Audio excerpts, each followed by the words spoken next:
కథ పేరు గయ్యాళి అత్త పొగరబోతు కోడ. ఒక ఊరిలో అందమైన ఒక ఇల్లు. అందులో అత్త పేరు బేబీ, గయ్యాళిది. కొడుకు భాస్కర్, అమాయకుడు. కోడలు శాంతి, బాగా కోపస్తురాలు ఉంటారు. భాస్కర్కి శాంతికి అప్పుడే పెళ్ళవుతుంది. కొత్తగా పెళ్ళైన తన కొడుకు కోడల్ని ముందు బాగానే చూసుకుంటుంది అత్త బేబీ.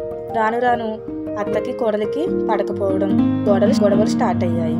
ఇవి విని విసిగిపోయిన భాస్కర్ అయోమయంగా ఎవరికి చెప్పలేక ఏమీ అనలేక తన పనికి వెళ్ళిపోయేవాడు. ఒకరోజు కోడలు శాంతి వంటగదిలో టీ కాస్తూ ఆలోచిస్తుంది. అప్పుడే అక్కడికి వచ్చిన అత్త బేబీ, ఏంటి శాంతి, చారు కాస్తున్నావా టీ కాస్తున్నావా, వాసన ఘాటుగా వస్తుందని కోపంతో అంటుంది విసుగ్గా.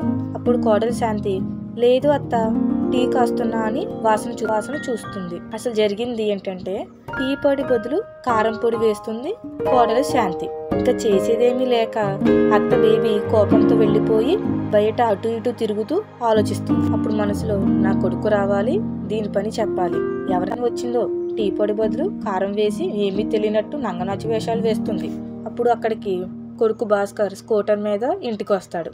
వాళ్ళ అమ్మని, కోపంగా ఉన్నావేంటమ్మా అన్నట్టుగా చూస్తాడు. అప్పుడు అమ్మ తన కొడుకుతో తన కోడలు శాంతి గురించి చెప్పడం స్టార్ట్ చేస్తుంది. అది చాటుగా కోడలు శాంతి చూస్తుంది. వీళ్ళిద్దరు నా గురించే మాట్లాడుకుంటున్నారు. ఆవిడ నా మొగుడికి లేనిపోని ఎక్కేసి నన్ను తిట్టేలా చేస్తుంది. బండకొయ్య, ఇది మారదు. నా వంతు నేను కూడా ఎక్కేసి చెప్తా ఉండే అని మనసులో అనుకుంటుంది. ఇవన్నీ ఇరుగు పొరుగు వారు చూస్తూ ఆడిపోసుకుంటూ మాట్లాడుకుంటూ ఉంటారు వాళ్ళ గురించి ఎప్పుడు. అప్పుడు కొడుకు భాస్కర్ కోపంతో వాళ్ళ అమ్మని ఏమీ అనలేక ఇంటి లోపలికి వెళ్ళిపోయి తన గదిలో వీళ్ళని ఎలా మార్చాలి దేవుడా అని బాధతో కూర్చుంటాడు.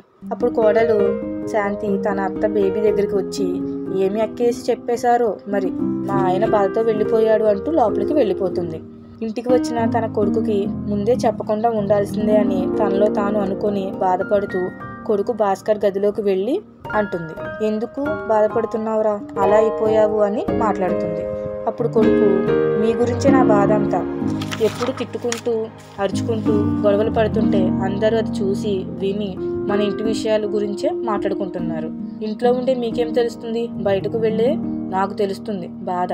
మన గురించి మాట్లాడుతుంటే నాకు ఎలా అనిపిస్తుంది, తను కొత్తగా వచ్చింది, నీకైనా అర్థమయ్యి కాస్త ఓపికగా ఉండి తనతో మంచిగా ఉంటే తను మారుతుందిగా, తనకి కొత్తే కదా, రాగానే నువ్వు గొడవలు పడితే తను ఎలా కొత్త ఇంటిలో మంచిగా ఉంటుంది అని బాధతో అంటాడు భాస్కర్. తరువాత తన భార్య శాంతి తన దగ్గరికి వచ్చి, ఏమైందండి అని అంటుంది. ఇంకేం కావాలి, అంతా అయిపోయింది, అందరూ మనల్ని చూసి నవ్వుకుంటూ మాట్లాడుకుంటున్నారు అంటాడు భాస్కర్.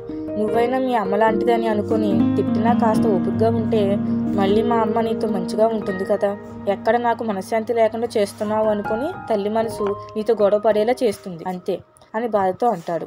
కానీ శాంతి ఏదో చెప్పాలని అనుకుని ఇలా అన్న తన భర్తను చూసి బయట హాల్లోకి వచ్చి తన కడుపుపై చెయ్యి వేసుకొని ఏడుస్తుంది. ఇంతకీ శాంతి ప్రెగ్నెంట్, గర్భవతి, కడుపుతో ఉంటుంది. ఇది దూరం నుంచి చూసి అత్తకి అర్థమయ్యి అప్పుడు అత్త బేబీ బాధతో, నాకు కూతురు ఉంటే తెలిసేదమ్మా ఎలా మిసులుకోవాలో, నన్ను క్షమించమ్మా అని బాధపడుతుంది తన కోడలు శాంతి దగ్గర.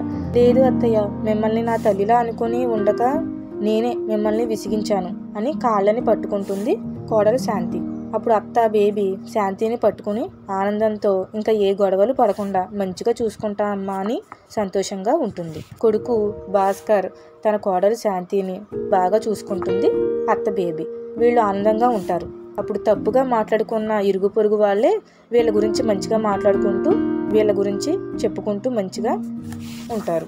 ఎంత గొడవలు పడినా బయట వారికి తెలియకుండా ఉండాలి, ఇంట్లోనే సర్దుకుపోవాలి. ఇప్పుడు తప్పుగా మాట్లాడుకుంటున్న ఆ ఇరుగు పొరుగు వారే రేపు మంచిగా కూడా మీ గురించి మాట్లాడుకుంటారు. అలాంటి వారి దగ్గర లోకువ చేసుకోకూడదు. ఇంట్లో ఉండే వారికి తెలియదు బయట ఏం జరుగుతుందో, బయటకు వెళ్ళి వచ్చే వారికే తెలుస్తుంది ఆ బాధ. అలాంటి వారిని బాధపడేలా గొడవలు పడకండి. శుభం. ఈ అత్త కూడా అర్థం చేసుకోవడం దేవుడి వల్ల కూడా కాదు.